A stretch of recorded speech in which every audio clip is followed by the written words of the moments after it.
نتعرف فيما يأتي على أسباب الشخير. أولا، زيادة في الوزن.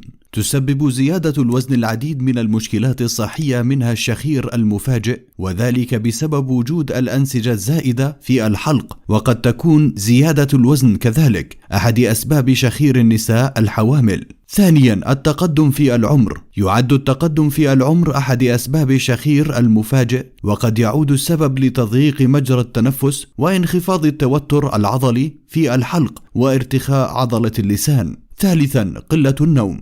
إن التعب الناتج عن قلة النوم قد يكون أحد أسباب الشخير المفاجئ، وذلك بسبب الارتخاء الزائد في الحلق. رابعا، مشكلات في تركيب الأنف. قد يسبب ظهور بعض التشوهات الأنفية مثل انحراف الحاجز الأنفي والسلائل الأنفية والزوائد الأنفية وتضخم اللوزتين، تضييقا في مجرى التنفس مسببا الشخير المفاجئ. خامسا، مشكلات في تركيب الحلق. قد يسبب ارتخاء الحنك الطويل أو اللهاه الطويلة تضيقا في المجرى المتصل بين الأنف والحلق، مما يؤدي إلى تضيق مجرى التنفس. سادسا، احتقان الأنف. قد يسبب احتقان الأنف الناتج عن الحساسية أو التهاب الجيوب الشخير المفاجئ بسبب تضيق مجرى التنفس. سابعا، جفاف هواء الغرفة. إن جفاف هواء غرفة النوم قد يكون أحد أسباب الشخير المفاجئ، لأن الهواء الجاف يهيج أغشية الأنف والحلق. ثامنا، وضعية النوم. قد ينتج الشخير المفاجئ بسبب تغير وضعية النوم، فمثلا النوم على الظهر يسبب ارتخاء عضلات الحلق بشكل زائد، مما يؤدي إلى انسداد مجرى التنفس.